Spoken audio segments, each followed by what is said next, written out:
Hello, मेरा नाम है चंद्रहास, स्टडी स्मार्ट में आपका स्वागत है। आज हमारे साथ हैं अभिषेक, जिन्होंने आरआरबी स्केल 2 एग्ज़ाम निकाला है, आईटी ऑफिसर बने हैं ये। तो आज अभिषेक का इंटरव्यू होगा और आई होप ये बहुत सारे लोगों को पसंद आए। ऐसे खास तौर पे बच्चे जो आईटी सेक्टर से हैं और वो जाना चाहते हैं बैंक में, क्या कुछ चुनौतियाँ रही और अभिषेक ने कैसे काम करते हुए इस जॉब को निकाला, स्केल 2 ऑफिसर बने वो सारी चीज़ें हम यहाँ पे समझेंगे अभिषेक से। स्वागत है अभिषेक आपका। Thank you sir. ओके अभिषेक, सबसे पहले तो मैं चाहूँगा कि आप अपने बारे में थोड़ा बताएं बच्चों को, बेसिक डिटेल, फिर हम आगे बढ़ते हैं। जी सर। सर मेरा नाम अभिषेक कुमार सिंह है। मैं आगरा उत्तर प्रदेश से बिलोंग करता हूँ। मैंने 2021 में अपनी बीटेक कंप्यूटर साइंस से कंप्लीट करी है और उसी के बाद मैं 2022 का जो आरआरबी स्केल 2 का एप्लीकेशन था, तो सर उसमें मेरा सिलेक्शन हुआ है और मैं आज आईटी ऑफिसर स्केल 2 अपॉइंटेड हूँ, हेड ऑफिस कपूरथला में। ओके, तो अभिषेक, आपने कब सोचा कि आप आईटी में तो जॉब कर रहे थे, मेरे ख्याल से कहाँ काम कर रहे थे आप? जी सर, मैं बीटेक के साथ साथ ही मेरा वर्क फ्रॉम होम था। अच्छा, तो जी। कैसे आपने सोचा कि फिर इधर बैंक सेक्टर में आपको आना है? एक्चुअली सर, जब मैं 9th क्लास में था तो मेरी फैमिली में सर ना क्लर्क से लेके एजीएम तक सब बैंक में थे। तो मैंने हम्म, वो एनवायरनमेंट देखा हुआ है, तो मुझे तब से था कि मुझे बैंक में जाना है, बट इतना सीरियस नहीं था कभी। तो बीटेक में जब आया तब जाके मुझे पता चला कि आईटी भी एक है जिसमें हम जा सकते हैं ऐसे अपनी बीटेक की स्किल्स के थ्रू। तो वहां से सर मेरा थोड़ा इंटरेस्ट ज्यादा बढ़ा इसकी ओर। ओके, तो जॉब के साथ आपने प्रिपरेशन करना स्टार्ट किया। जी सर। तो शुरुआत में कैसा लगा जब आप आए इधर प्रिपरेशन के दौर में? जी सर, शुरुआत में तो सर काफी मिसगाइडेड फील सा हुआ कि इतना मतलब यहाँ से भी पढ़ना है, वहां से भी पढ़ना है, कोर्स ये भी कर लो वो भी कर लो, और पढ़ रहे हैं क्वेश्चन नहीं बन रहे हैं। तो काफी मतलब प्रॉब्लम शुरुआत में आए थे सर। अच्छा, तो कैसे अपने आप को आपने फोकस किया? सर स्टार्टिंग में मैंने एक लोकल कोचिंग में गया था, तो मुझे वहां से एक गाइडेंस मिल गया कि मेरा सिलेबस क्या है, मुझे पढ़ना क्या क्या चीज़ है। तो 1-2 महीने सर वेस्ट हुए, बट उसके बाद सर जब मुझे पता चल गया कि ये चीज़ पे मुझे फोकस करना है, तो सर मैंने एक डिटेल प्लान बना लिया कि सबसे पहले मुझे मेरा सिलेबस कवर करना है, फिर मुझे मॉक टेस्ट देने हैं और कंसिस्टेंसी बनाए रखनी है बस। ओके, तो आपने प्रिपेयर करना कब से शुरू किया था, मतलब कितना समय लगा आपको? सर मैंने 2021 जनवरी में सर मैंने स्टार्ट कर लिया था अपनी ओके। तैयारी। तो मैंने फर्स्ट टाइम तब विजिट करा था कोचिंग। तो मेरी स्टार्टिंग सर वहां से है, तो मुझे ओके, अप्रोक्स 1-1.5 साल लगा है। तो आपका जो सिलेबस कवर करना था जो आपने सबसे पहले कहा, उसमें आपको कितना समय लगा पूरा सिलेबस कवर करने में? सर मुझे हार्डली सर 3 महीना लग गया होगा, 3-4 महीना, इससे ज्यादा नहीं लगा मुझे। 3 महीने में आपने अपना सिलेबस कवर कर लिया जो जो पढ़ना है जी सर। आपको। उसके बाद आपने फिर मॉक टेस्ट और प्रैक्टिस करी। जी जी। ओके, तो सबसे पहले तो ये बताइए कि जो आपका स्केल 2 का एग्ज़ाम होता है, स्केल 1 से तो अलग ही होता है। जी इसमें सर। आपका जो कोर सब्जेक्ट रहता है वो ज़्यादा इम्पोर्टेंस रखता है। और दूसरी चीज़ ये होती है कि जब आप इंटरव्यू में जाते हैं तो आपका इंटरव्यू भी थोड़ा ऐसा होता है कि आप स्केल 2 ऑफिसर का इंटरव्यू देने जा रहे हैं, एक्सपीरियंस जी रहता है आपको, तो उस पे भी इंटरव्यू होता है। तो हम एक-एक करके बात करते हैं। सब्जेक्ट वाइज़ अगर बात करें कि जो क्वांट का सेक्शन है, वो जी। आपने कैसे, आपका पहले से अच्छा था क्वांट, आपको कम मेहनत लगी या फिर इधर आकर के अरिथमेटिक और डीआई में मेहनत करनी पड़ी, कैसे किया आपने? सर मेरा भी मोस्टली जो बच्चों का डर होता है कि अर्थमेटिक कैसे करना है क्वांट को लेके, तो सर मेरा भी वही था। तो मैं भी सर एक वो फ्लो में चला गया था कि नहीं क्वांट बहुत टफ है, नहीं कर पाएंगे। बट हुँ, सर जब पता चला कि नहीं इतना भी टफ नहीं है, तो जब सर मैंने इसका सिलेबस एक बार डिटेल नोट डाउन कर लिया था, फिर मैंने वो चीज़ देखी जो मैं पहले पढ़ चुका हूँ, क्योंकि कुछ नया नहीं होता है सर जो हम बैंक में पढ़ते हैं। हुँ, स्टार्टिंग से वही सब है, बस अच्छे क्वेश्चंस लगाने होते हैं हमको। तो सिलेबस मैंने अच्छे से कवर करा सर। आप लोगों के क्लासेस वीडियोस देखे, अच्छे लेवल के क्वेश्चन सर जब लगाए और फिर मॉक टेस्ट दिया, तो कॉन्फिडेंस भी आया कि हाँ नहीं क्वेश्चन बन रहे हैं और इतना टफ नहीं है, कि करा जा सकता है। मतलब शुरुआत में आपको भी थोड़ा, क्या कहते हैं, विज़डम मिली थी जी ऐसे सर। बच्चों की कि जी क्वांट सर। जी। बहुत टफ है और ये हो नहीं पाएगा, अरिथमेटिक बहुत ज़्यादा है। हाँ सर, मैंने सोचा कि अर्थमेटिक स्किप करके भी करा जा सकता है, बट लेकिन सर करा हुँ, जा सकता है, बट जो मार्जिन सर बन जाता है ना, फिर बहुत वो डिफिकल्ट हो जाता है फाइनल लिस्ट में नाम लाना। तो उसके लिए हुँ, अर्थमेटिक करना पड़ेगा। ओके, ओके, बहुत अच्छा। और रीज़निंग? रीजनिंग सर मेरा हमेशा से फेवरेट रहा था, तो रीजनिंग में तो मोस्टली अगर पीओ हो या वो 30 से ऊपर ही मेरे नंबर रहे हैं। तो मैंने स्टार्टिंग में सर रीजनिंग में अंकुश लामा सर को फॉलो करा था, पजल्स वगैरह के लिए, और ये तो मैं प्रैक्टिस हमेशा वहाँ से करता था। और फिर उसके बाद जब मेरी प्रैक्टिस अच्छी हो गई, मॉक टेस्ट लगाए, तो सर जब मैंने आपके वीडियोज़ देखे तो मुझे स्लॉग मेरा अच्छा था मतलब, और मैंने जब आपके स्लॉग्स के क्वेश्चन लगाए तो मेरे एक भी क्वेश्चन सही नहीं हुआ। तो मुझे लगा कि शायद मेरा ही मतलब कॉन्सेप्ट गलत है, बट फिर देखा कि और भी अच्छे लेवल के क्वेश्चंस आप कराते हो। नॉट वाले को सम नॉट वाले कॉन्सेप्ट, तो सर वहाँ से मुझे और अच्छा लगा। तो अच्छा। मैंने अपना रीजनिंग सर ऐसे मतलब सो रीजनिंग कंसिस्टेंसी रखी और पूरा मॉक टेस्ट। जो कह सकते हैं सिलेबस है पूरा पढ़ने में कवर करने में, तो कब आपको कॉन्फिडेंस ऐसा बिल्ड हो गया कि नहीं नहीं अब तो मेरे से ना रीजनिंग सेक्शन अच्छा अटेम्प्ट हो पाएगा, कितना समय लगा उसमें? सर जैसे कि मैंने बताया 3 महीने में मेरा सिलेबस हो गया था, क्योंकि तो सर मैं बच्चों को उसके बाद बहुत जल्दी सेक्शन रहती है जी। ना कि अभी जी, बस जी। पढ़ना शुरू किया तो बस एक हफ्ते में ही मेरा टॉपर की तरह नंबर होना चाहिए और अटेम्प्ट होना चाहिए। तो जी, जी। रियलाइजेशन क्या रहा, कितना समय लगा वो कॉन्फिडेंस बिल्ड होने में? कॉन्फिडेंस सर मुझे अप्रॉक्स 6 महीना लग गया होगा, क्योंकि जैसे ही मेरे चैप्टर्स खत्म होते थे मैं सब्जेक्ट वाइज टेस्ट लगाता रहता था उनके, मॉक हम्म, टेस्ट में सब्जेक्ट वाइज लगाता था, तो मेरा वो क्लियर होते जाते थे। और फिर जब 3 महीना सिलेबस और 3 महीना मॉक टेस्ट के बाद मुझे इतना हो गया था भरोसा कि मैं रीजनिंग मतलब 30 से कम मेरे नंबर कभी नहीं आएंगे। तो मेरा ओके कॉन्फिडेंस बन गया था sir. Okay okay. Current affair और बाकी जो सेक्शन है इंग्लिश वगैरह, इंग्लिश तो मेरे ख्याल से उतनी मेहनत नहीं करनी रही होगी। हाँ सर, इंग्लिश सर उतना नहीं करना पड़ा था, थोड़ा मिसगाइड हुए स्टार्टिंग में कि ग्रामर के पीछे भागना है या रीडिंग करनी है। बट लेकिन फिर उसके भी मॉक टेस्ट लगाए तो काफी लगा कि नहीं, रीडिंग ही सबसे इम्पोर्टेंट चीज है। क्योंकि लोग ग्रामर को ज्यादा वेटेज देते हैं, बट वो 5 क्वेश्चन ही आते हैं, तो आप रीडिंग से भी उनको कर सकते हो, एरर डिटेक्शन या ये सब भी। तो इंग्लिश सर कभी मेरे लिए इतना मुश्किल नहीं रहा था।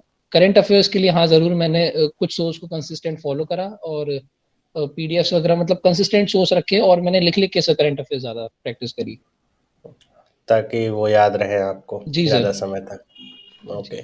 तो ये जो इतना सब कुछ आप बता रहे हैं ये आपने किया ऐसा ऐसा, आप जॉब भी कर रहे थे साथ में? जी वर्क सर। फ्रॉम होम ही था लेकिन जॉब तो जॉब ही रहती है। जी तो इन सब चीज़ों के लिए टाइम कैसे निकाल पाते थे आप कंसिस्टेंट रहने के लिए? सर, ये था कि जॉब तो चाहिए ही था बैंक का। तो हम्म। जो भी मतलब शेड्यूल बना रखा था कि जॉब के टाइम सिर्फ जॉब करना है, उसके बाद जब भी आपकी लगे कि जॉब पढ़ने का कितने से मौका है। कितने बजे तक की थी मेरी टाइमिंग? सर एक्चुअली में हमारी एमएनसी कंपनी थी, तो मैं यूएस स्टाफिंग मतलब अमेरिका के लिए वर्क कर रहा था, तो उसमें सर हम्म हम लोग को रात को 7 से सुबह 4 बजे तक का था। हम्म। तो इसलिए सर वहां से मेरा शेड्यूल थोड़ा बिगड़ गया था कि मुझे रात को भी जगना पड़ रहा था, तो मैंने एक हम्म। साल जॉब करने के बाद रिजाइन करा सर, फिर मैंने तैयारी पूरी फोकस से करी। ओके। उसके बाद फिर आप पूरी तरीके से केवल तैयारी कर रहे थे। जी सर, बिल्कुल। तो कितना पढ़ते थे? एक मेन सवाल होता है ना बच्चों का कि कितना जी पढ़ते थे? सर, इसकी तो मैं एक्चुअली मैंने लाइब्रेरी ज्वाइन कर ली थी सर। तो मेरे हम्म साइड में यूपीएससी वाले भी पढ़ते थे और एसएससी वाले भी। तो कभी लगा ही नहीं सर कि कितना पढ़ना है, बस ये कि पढ़ते रहते थे, 12 घंटे की शिफ्ट थी। तो जब तक है सर पढ़ते रहते थे, सुबह 8 से शाम को 8 तक, बीच में थोड़ा बहुत ब्रेक ले लिया। हम्म। लेकिन ये सर कि फिर इंटरेस्ट डेवलप हो गया था, तो समय पता नहीं चला सर। ये बहुत इम्पोर्टेंट बात है कि जब जी। तक आपको ये रहता है कि ना कि आपको 5 घंटे 6 घंटे जब आप ऐसा दिमाग से सोच के पढ़ो इसका मतलब आप पढ़ नहीं रहे हो, है जी ना? सर। ऐसा एहसान करने वाला हो जाता है अपने ऊपर जी, ही। जी। लेकिन जब आप ये टाइम ही भूल जाओ कि आप हुँ, कितनी देर पढ़ रहे हो और केवल आपको अपना लक्ष्य याद रहे कि ये कवर करना है, ऐसा पढ़ना है, जी। इसका मतलब आप सही तरीके से पढ़ने लग गए हो अब, है ना? हाँ सर, बस हमको सिलेबस कवर करना है, अच्छे से पढ़ना है। समय तो सर ये है कि कोई उस पे इतना फोकस नहीं करना चाहिए, बस पढ़ते रहो अपना। अच्छा, तो इंजीनियर हो आप, तो क्या इस पढ़ाई में भी आपने कुछ ऐसा डेडलाइन डिसाइड कर रखे थे जैसे प्रोजेक्ट्स में होते हैं कि ये सब्जेक्ट या इतने दिन में ख़त्म करना है, फिर आगे जी। बढ़ना है? कैसे शेड्यूलिंग करी थी, अपनी प्लानिंग कैसे सर करी थी? शेड्यूलिंग सर ये स्टार्टिंग में करी थी, बट वो मेरे लिए वर्क नहीं करी। मैंने सोचा कि हुँ, 2 दिन में ये हो जाना चाहिए मेरा, बट कॉन्सेप्ट हुँ, हुँ, कुछ-कुछ रह जाते थे। तो मैंने कहा नहीं, अच्छे से टाइम देंगे, सारे सवाल लगाएँगे और फिर मॉक टेस्ट देंगे। तो सर मैंने टाइम को कभी डेडलाइन ऐसी नहीं दी। मैंने टाइम अच्छे से दिया हर मतलब सब्जेक्ट के लिए। हड़बड़ी नहीं मचाई आपने? नहीं सर। पहले कॉन्सेप्ट को पढ़ा, अच्छे जी। से समझा, क्वेश्चन लगाया, तब आप आगे बढ़े। जी सर। ऐसा नहीं कि बस 2 घंटे ये पढ़ना है, 2 घंटे वो पढ़ना है, ऐसा रोबोटिक नहीं सर, मैंने आपकी एक ब वीडियो देखी थी, शायद मेरा शायद एसबीआई क्लरिकल का पता नहीं कोई एग्जाम था, उससे पहले आपकी वीडियो थी, एक शॉर्ट क्लिप थी सर, कि क्या हुँ, आप भी ये 3 गलती कर रहे हो, सोर्स के लिए इधर-उधर भागते हो, टीचर चेंज कर रहे हो। तो सर ना वहाँ से हुँ। मुझे बहुत मोटिवेशन मिला कि गलती मैं भी ये कर रहा हूँ, तो मैंने उस पे फोकस करा काफ़ी। Okay, okay, okay. तो आप कितनी देर दूसरों से पढ़ते थे? मतलब ऑनलाइन, ऑफलाइन, मतलब प्रैक्टिस के लिए? और कितनी देर आप सेल्फ स्टडी करते थे, जिसमें आप अपने स्टडी करते थे, अपनी गलतियों को ढूँढते थे, उनको दूर करने का प्रयास करते थे? फॉर एग्जाम्पल सर, अगर जैसे मैंने कोई मॉक टेस्ट दिया और मैंने देखा कि रीजनिंग के लिए तो सर सिर्फ मैंने एक बार सिलेबस कवर हो गया, तो फिर मेंस हुँ, लेवल के लिए ही सिर्फ फैकल्टीज को चूज करा है, बाकी तो फिर अपना ही पजल्स बैठ बैठ के लगा रहे हैं मेंस हुँ, के। हुँ, जीए के लिए सर वीडियो कोर्स देख लिया और पीडीएफ डाउनलोड कर लिया और लिख भी लिया, टाइम मिला तो। मैथ्स के लिए सर ये था कि क्वेश्चंस लगा रहे हैं अर्थमेटिक के, कुछ डाउट्स आ रहे हैं तो वीडियो देख ली। मेजोरिटी सेल्फ स्टडी पे दी है सर, क्योंकि मतलब टीचर पे आप ज़्यादातर डिपेंड समय पूरी नहीं। जी, टीचर पे डिपेंड 60-70% नहीं हो आपका सकते सेल्फ सर हम। स्टडी पे ही गया। जी सर। Okay, okay. चलिए, बहुत अच्छा लग रहा है आपकी बातें। हो सकता है बहुत सारे लोगों को अच्छी लगे और समझ में आए कि पहली चीज़ तो जी कंसिस्टेंट बनना है, तभी सिलेक्शन हो सकता है। मेहनत ऐसी करनी है कि आपको दूसरों से पूछना ना पड़े कि कितनी देर पढ़ें और कितनी देर ना पढ़ें। जी सर। दूसरी चीज़ जो मैं आपकी बातों से समझ पा रहा हूँ कि आपने शुरुआत से ही सारे सब्जेक्ट पे ध्यान दिया। जी केवल ऐसा नहीं कि 2 सब्जेक्ट पकड़ के रखा, 2 सब्जेक्ट बाद में पढ़ा। आपने करंट अफ़ेयर्स, जी इंग्लिश, रीज़निंग, मैथ सबको प्रॉपरली शुरुआत से ही मैनेज करके रखा और करंट अफ़ेयर लिख-लिख कर के पढ़ा, जो कि जी सर, लिख बहुत लिख के अच्छी बात है, इम्पोर्टेंट था सर मेरे लिए। ताकि वो याद रहे, है ना? जी चलिए, सर। अब आते हैं आपके उन दोस्तों के लिए क्वेश्चन शुरुआत करते हैं जो आपकी ही फ़ील्ड से हैं, आईटी सेक्टर से जी हैं और जो जॉब कर रहे हैं कहीं न कहीं, और उनको ऐसा ट्रैप्ड फ़ील हो रहा है कि वो जॉब में फँसे हुए हैं और वो जी सर। चाहते हैं कि बैंक में जाएँ। तो सबसे पहले तो आपकी क्या सलाह होगी ऐसे लोगों के लिए? क्या जॉब छोड़ कर के ही प्रिपरेशन करना चाहिए और बिना जॉब छोड़े प्रिपरेशन नहीं हो सकती?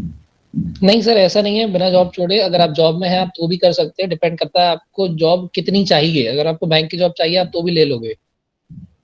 बस ये है कि आप कितना कंसिस्टेंट रहते हो। मेरे साथ वाले सर जो है वो भी जॉब करते-करते लिया है। मुझे ये था कि मुझे फुल टाइम डेडिकेट देना था, हुँ, हुँ। तो इसलिए मुझे छोड़ना पड़ा। बाकी आप जॉब के साथ कर सकते हो, ऐसा नहीं है। बस आपकी डेडिकेशन डिपेंड करती है सर, आपको वो जॉब कितना चाहिए।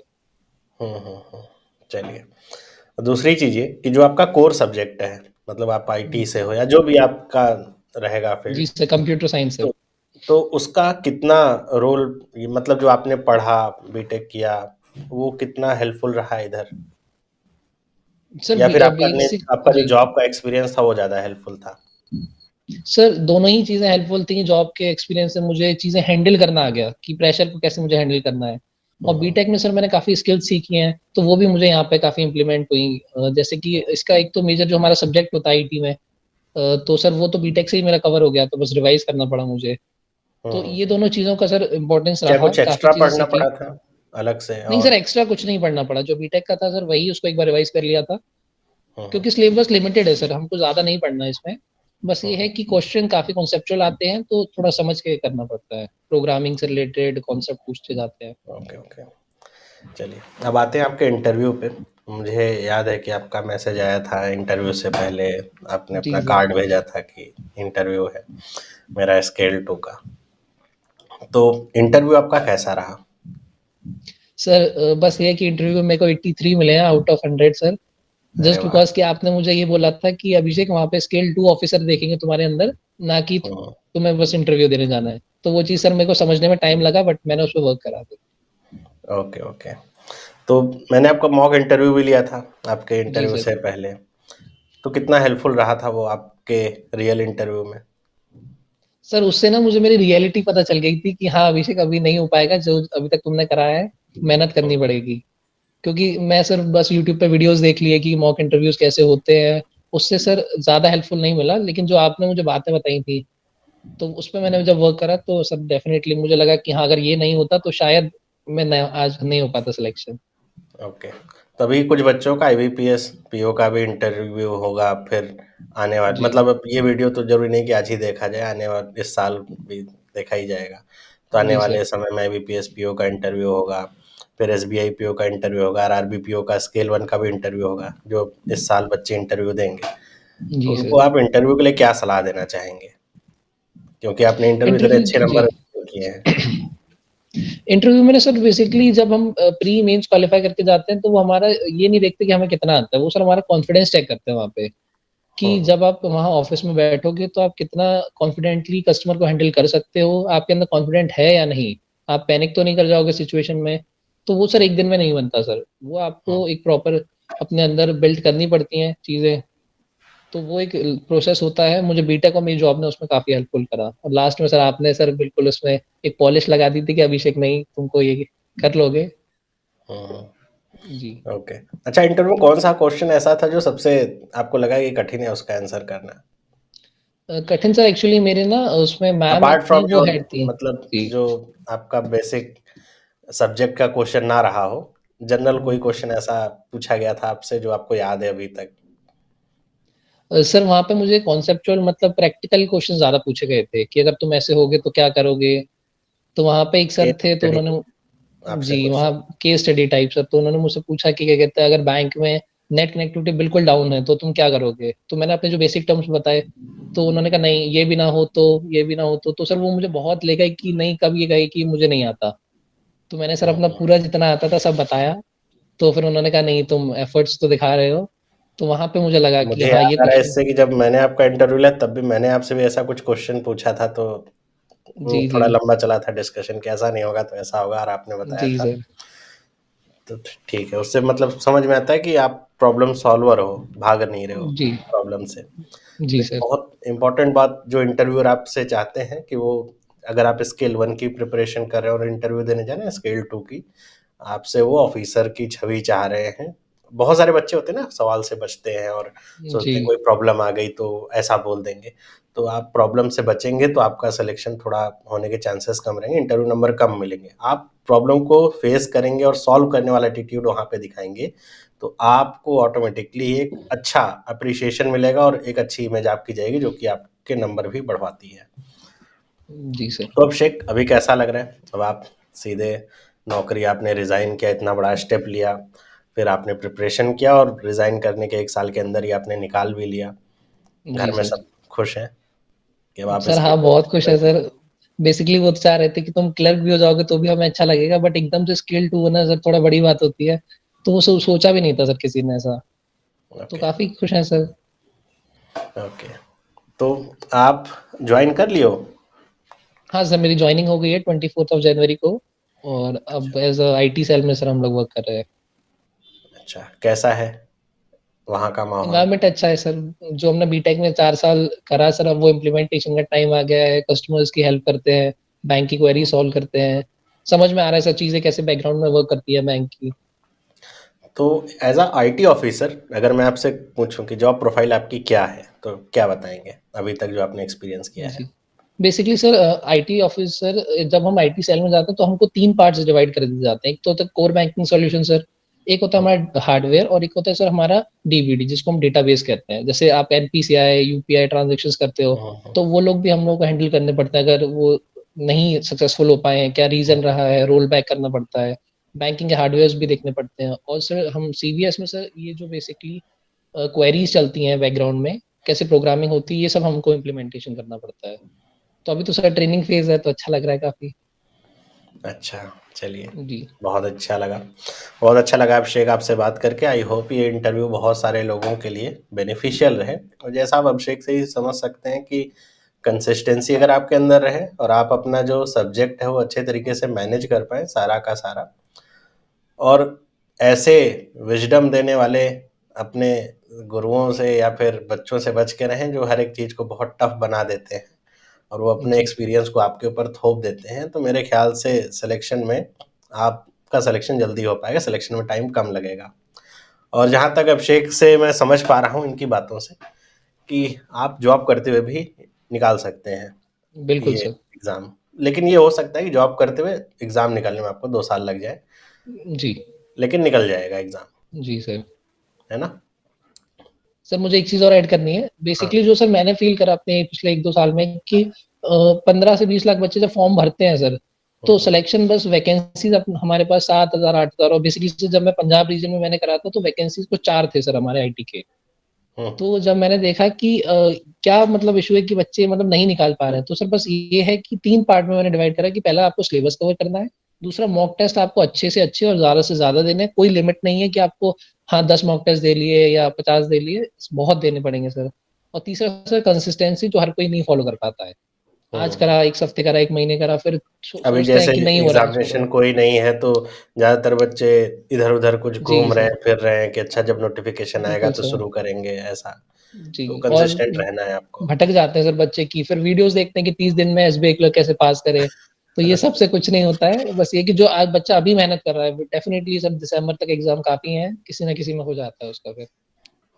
तो आप समझ रहे हैं कि कंसिस्टेंसी कितना मायने रखती है और जब आपके पास समय है, तब आप प्रिपरेशन कर लीजिए, जब एग्ज़ाम शुरू हो जाते हैं तब समय बचता भी नहीं है। एक के बाद एक बिल्कुल एग्ज़ाम सर। रहते हैं, फिर एग्ज़ाम आपके अच्छे हों, बुरे हों, उसका भी एक इफ़ेक्ट पड़ता है, फिर उसी के साथ रिज़ल्ट आना शुरू होते हैं, तो फिर डिमोटिवेशन और चढ़ने लगता है सर पे। बिल्कुल सर। तो अगर आप अभी से तैयारी नहीं कर लेंगे, तो बाद में तैयारी का कोई आपके पास समय बचेगा नहीं, फिर से 1 साल इतनी जल्दी खत्म होगा जून के बाद कि आपको पता नहीं चलेगा। जी सर। चलिए अभिषेक, आप आए, हमारा ये इंटरव्यू काफ़ी दिनों से शेड्यूल्ड था, आज हो पाया जी और सर। आपको मेरी तरफ से हार्दिक बधाइयाँ। आप थैंक यू भविष्य में और सर। ऐसे ही और तरक्की करते रहें। जी sir. Okay Abhishek, thank you. Okay, thank you sir.